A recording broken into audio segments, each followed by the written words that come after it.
Hello guys and welcome back to the channel. In today's video I'm just going to show you what I've been doing recently for some of my clients on Facebook. Across the board I've been seeing a massive reduction in cost per lead. I'm also taking away certain aspects of, adding in CRMs, Google Sheets, automations, everything like that makes it a little bit more complicated for clients when using Facebook. So I'm just going to deep dive into this, show you a few examples, then I'm going to go through a live build out with you just to show you kind of like the process I'm doing so, and the reasoning behind some of the steps. So what I'm actually looking at here is predominantly running a lead form campaign versus an engagement campaign for local service businesses, predominantly in the United States. So as you can see, this example right here, a considerable amount of money now has been spent on both of the campaigns that I've had run for these guys. So you can see nearly like 2.5k spent on either side. Messaging funnel, the engagement funnel absolutely blows this out of the park, right? So you can see 797 conversations for 288. Whereas on a lead form, we're sitting at 274 at 848. So nearly a third of the price, and nearly 3 times the amount of leads, right? So that's just one example. Again, similar situation, lead form here. We ran it for a week, got a $79 cost per lead. Then we switched over to engagement funnel, 31 leads for $6, right? Absolute night and day difference in terms of the end client. Another guy here, 55 for $6, 94 for $12. So you can see, like, whilst they're not getting as much information about leads, the leads are coming directly to them. They are messaging the client. They are just engaging in a conversation there and then. There is no bottleneck on speed to lead. There is no, I didn't receive the text message or I didn't get the leads information to follow up with. That lead is interested in your product, your service. They have clicked on your ad and they are looking to engage in a conversation with you there and then, right? So that's the differentiating factor. So that's why this also brings down the cost per lead. Also, another thing is Facebook want you to keep leads within their platform. So if we're keeping leads within the messenger funnel, they're keeping them on Facebook, they're keeping them on the platform, thus then delivering a better cost per lead, right? So again, another situation, you can see I've run 3 different campaigns for this guy, averaging, let's just say $23 for cost per leads. So, a fair few chunks of leads have been generated from lead form. But again, we rocked and rolled with the messenger funnel. We've then dropped it to 75 messages at $10 cost per lead, right? So nearly half. Final example, another guy here, 42 leads at $7 versus 23 leads on a lead form at $13.50, right? So night and day comparison. Numbers game. That's what we always say about Facebook. It's a numbers game. So if we are presenting more clients, if you're presenting more leads to your clients, in theory, they should be having more conversations, allowing them to close more, allowing them to do more business, correct? Whereas if we're sending them into a lead form, yes, they're receiving more leads information. However, the chasing for that lead is now on the back of the client, right? So they have to pick up the phone, they have to communicate with them, they have to book them in, they have to give them estimates, they can lose them through the whole process, right? So this we've just found is a new way for our clients to stay as engaged as possible, right? So we're going to show you how to build one of these. So we are working on this guy right here. So as you can see, pretty rough first few weeks onto his campaign. So he's sitting at $35 cost per lead at 6 leads. NYC hauling. So what I like to do is just go into create campaign, click engagement, and then we can take it from here. And then we'll do manual setup. What I've got here as well is just a duplicated campaign, just so I can see the setup that we have. So we're just going to call it engagement campaign. We're going to run it at $15 a day, which is his budget. We are then going to click next. And then we are now going to look for his targeting. So I'm just going through his other campaign on a secondary screen. And I'm just looking for his targeting. Right, so new engagement ad set, that's fine. Conversion locations. So we want messaging destinations, okay? Next thing you want to change it to is you want to make sure that he has Facebook and Instagram logged in. So as you can see, he has the Facebook Messenger and Instagram logo ready to connect, right? Performance goals, we want to maximize the number of conversations. That's obviously where we want to be doing. We want to be talking to as many people as possible. Location, I'm just going to grab the location now. I've got a fair few zip codes, so we can do this one for now. And then that is New York. We'll just drop the pin, and then this guy's operating in a 25-mile radius, so we'll just do 25 miles. Beautiful. You want to tick this off, so reach more people likely to respond to your ads. So what that does is anyone within this circle, if they think that, okay, cool, someone from Newark might be interested in this service, it might show it to them. Not very good for us because this is a local service business. They're going to be restricted to the amount of, places that they can travel in a day. I know, for example, New York is very strict in terms of crossing over different districts. So again, if you've got clients in New York, really be specific with targeting. He has sent me like a big generic long list of zips, but I'm not going to add that on this video. So if you are running into problems where the ads are being shown to other people, you can click this further limit your audience, and then just click reach a limited audience. That's something that I've changed over time, and it's just kind of improved certain things.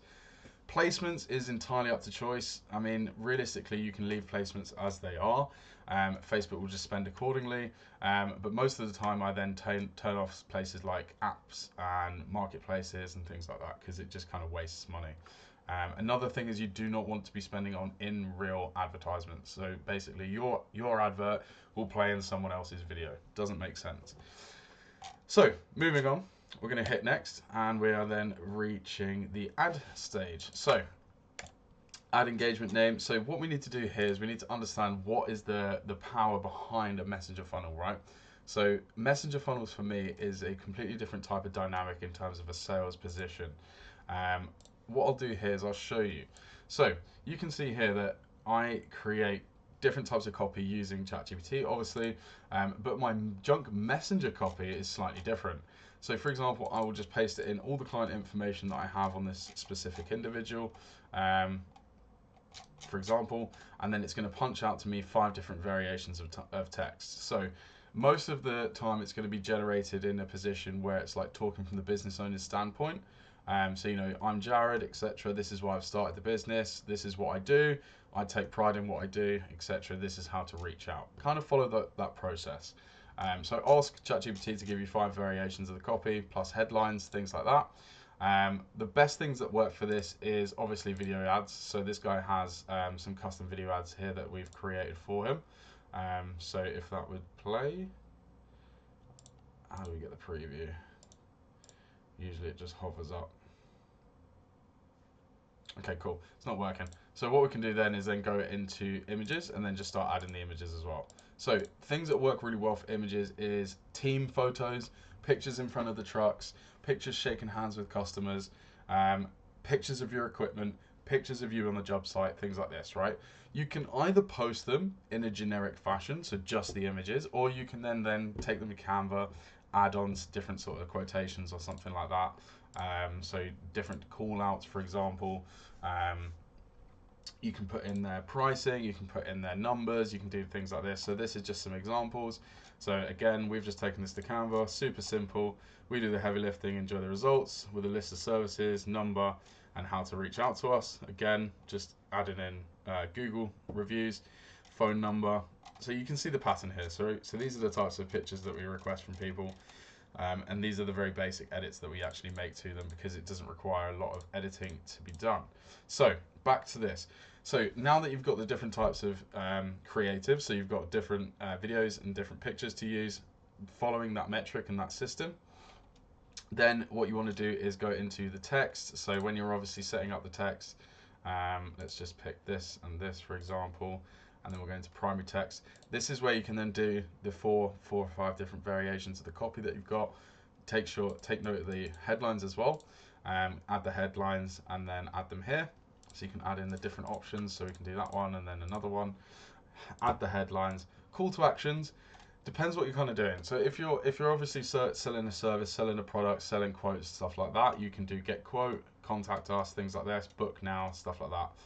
If you are just presenting like an offer, an opportunity, or a conversation, then just see details, learn more, things like that. So make sure that it kind of lines up with the targeting and the messaging towards your ICP as well, just to make sure that you're not missing out on some leads that way. So the final thing that I want to do and show you in terms of the destination of the conversations for the lead is down here on this conversations bit. So click edit, and what you want to first do is just remove this. I always forget to do it. Follow-up message. It just creates confusion. It creates leads getting a bit angry when you've had a conversation with them, given them a price, for example. They've not liked the price. You leave the conversation there. Facebook then just decides to message to them 2 days later saying, "Hi, can we help you?" Right? Useless. So turn that off straight away. So 3 things here that I like to do. I like to make sure that these little buttons are easily accessible for every single lead that is going to end up on this destination, right? So what do we want these 3 buttons to do? So first of all, I want them to call. Second of all, I want them to text me. So text me photos. And then the last one is going to be like ask a question, right? Super simple. So call, text, ask a question. What you can do, automated response, you can do perfect. Please call Steve on da-da-da-da-da, right? And then text me photos. Amazing. Please send me photos in this chat to give a fair estimate. And then for ask a question, we can go back and say, sure, how is it we can help today? Right? So what I've done here is every single type of opportunity that kind of will come through this funnel will then have a call to action, right? So their call to action will apply to them on an individual basis. So you've got asking a question, texting photos, things like that, calling. You can then also add in, like for the calling, you can do attachments and then do a messenger invite so they can call them directly, which is quite beneficial to people, to clients if they are using Messenger frequently. But ultimately, these will then automatically send responses. They will then receive the responses, and then the client can pick it up and have a conversation with them, right? So this takes away everything to do with high level, takes everything away with like back-end automations, system automations, things like this. So if you're running into tricky clients that are struggling with your systems and you're struggling to sell systems, try this. Try this engagement funnel. It keeps it all within Facebook. All you have to do really is just sort out like the creative format for your clients. Yeah, but try it. Everything is kind of within one destination. You can just tell them to monitor Facebook Messenger, or they can hire a VA to do so. So yeah, if you've got any questions, let me know in the comment section below, and hopefully I'll be getting some new videos out soon. Thank you.